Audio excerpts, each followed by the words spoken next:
चलिए आज एक बहुत ही खूबसूरत कहानी सुनते हैं। एक ऐसी कहानी जो हमें आस्था और करुणा के बारे में बहुत कुछ सिखाएगी और ये सवाल उठाएगी कि आखिर सच्ची भक्ति है क्या। कहानी की शुरुआत ही इन शब्दों से होती है। कितने सीधे साधे शब्द हैं, लेकिन कितने गहरे। ये शब्द एक ऐसे इंसान के हैं जिसके पास दुनिया की कोई दौलत नहीं थी, लेकिन हाँ, उसके दिल में विश्वास का एक पूरा समंदर था। तो ये कहानी है मोहन की, एक छोटे से गांव में रहने वाला एक बहुत ही गरीब लकड़हारा। अब देखिए, मोहन के पास क्या नहीं था और क्या था। पैसा नहीं था, कोई बड़ा घर नहीं था, लेकिन उसके पास जो था वो अनमोल था। अटूट विश्वास और असीम भक्ति। मतलब एक तरफ उसकी दुनियावी गरीबी थी तो दूसरी तरफ उसकी रूहानी अमीरी।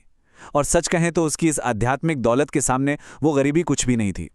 और उसका हर दिन का एक नियम था, एक पक्का नियम। दिन भर जंगल में कड़ी मेहनत करता, लकड़ी काटता और घर लौटते समय रास्ते में पड़ने वाले एक छोटे से शिवलिंग पर जल जरूर चढ़ाता था। चाहे कितनी भी थकान हो, दिन कितना भी मुश्किल क्यों न गुजरा हो, उसका ये छोटा सा सरल सा नियम कभी नहीं टूटता था। बस यही था उसका तरीका अपने महादेव से जुड़ने का। अब कहानी आगे बढ़ती है और वक्त आता है मोहन की पहली परीक्षा का। और कमाल की बात यह है कि यह परीक्षा किसी मंदिर में या किसी पूजा पाठ में नहीं हुई, बल्कि ये आई एक बेजुबान, दर्द से तड़पते जीव के रूप में। एक दिन जंगल में उसे एक घायल कुत्ता मिला जो बहुत ज्यादा दर्द में था।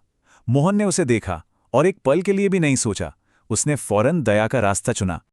उसने क्या किया, अपनी मेहनत की कमाई से खाना खरीदा और उस कुत्ते को खिला दिया। जरा सोचिए इस बारे में, दिन भर की मेहनत की पूरी कमाई एक घायल जानवर के लिए। इससे साफ पता चलता है कि मोहन के लिए असल में क्या मायने रखता था। उसकी करुणा, उसकी दया हर चीज से ऊपर थी। और उसने उस कुत्ते से कहा, तू भी तो भगवान का ही रूप है। बस यही सोच तो थी जो उसे सबसे अलग बनाती थी। उसके लिए भगवान सिर्फ मंदिरों या मूर्तियों में नहीं थे, बल्कि हर एक जीव में थे। लेकिन घर पहुंचने पर माहौल कुछ और ही था। उसकी पत्नी बहुत गुस्से में थी। उसने कहा, हम खुद भूखे बैठे हैं और तुम बाहर जानवरों को खिला रहे हो। अब देखिए, यहां एक टकराव होता है, उसकी आस्था और घर की असलियत के बीच। तो दया की परीक्षा तो मोहन ने पार कर ली, लेकिन कहानी अभी खत्म नहीं हुई थी। अब उसके विश्वास की, उसकी आस्था की सबसे बड़ी परीक्षा होने वाली थी। हुआ ये कि गांव में भयानक सूखा पड़ गया। न पीने को पानी, न खाने को अन्न, सब कुछ खत्म हो गया। जाहिर है, ऐसे में लोगों का सब्र जवाब देने लगा, उनका विश्वास डगमगाने लगा। लोगों ने उम्मीद छोड़नी शुरू कर दी, अपनी तकलीफों के लिए भगवान को कोसने लगे, उन्हें दोष देने लगे। लेकिन इस घोर निराशा के माहौल में भी एक दिया जल रहा था, मोहन की भक्ति का दिया। एक ऐसी लौ जो किसी भी आंधी में बुझने को तैयार नहीं थी।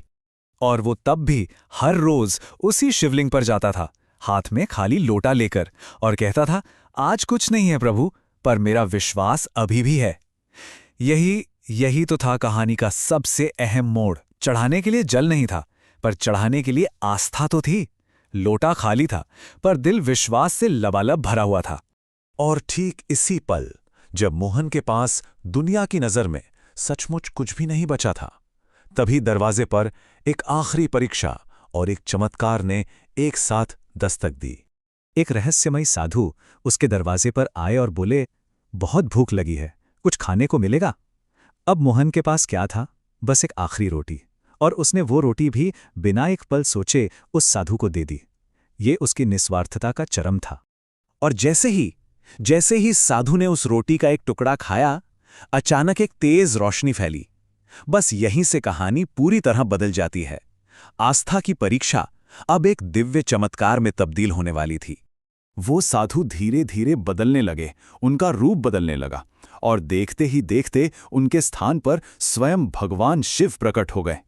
कहानी का सबसे बड़ा पल, जब वो दिव्य शक्ति सामने आई जो हर परीक्षा में मोहन के साथी थी, बस अलग अलग रूपों में।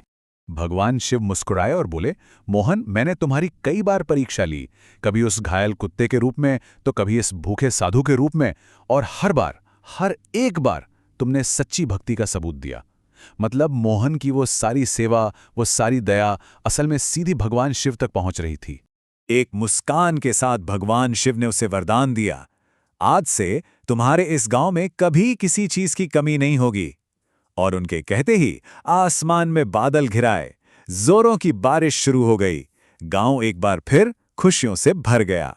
तो मोहन की इस कमाल की कहानी से इसकी सीख क्या है?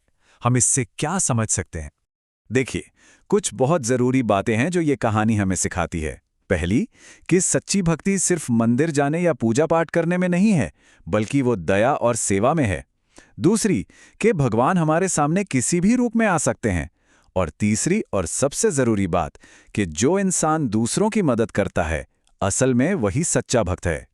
और अंत में ये कहानी हमें एक बहुत बड़े सवाल के साथ छोड़ जाती है, सोचने के लिए, कि सच्ची भक्ति आखिर मिलती कहाँ है? किसी मंदिर में या फिर हमारे अपने कर्मों में?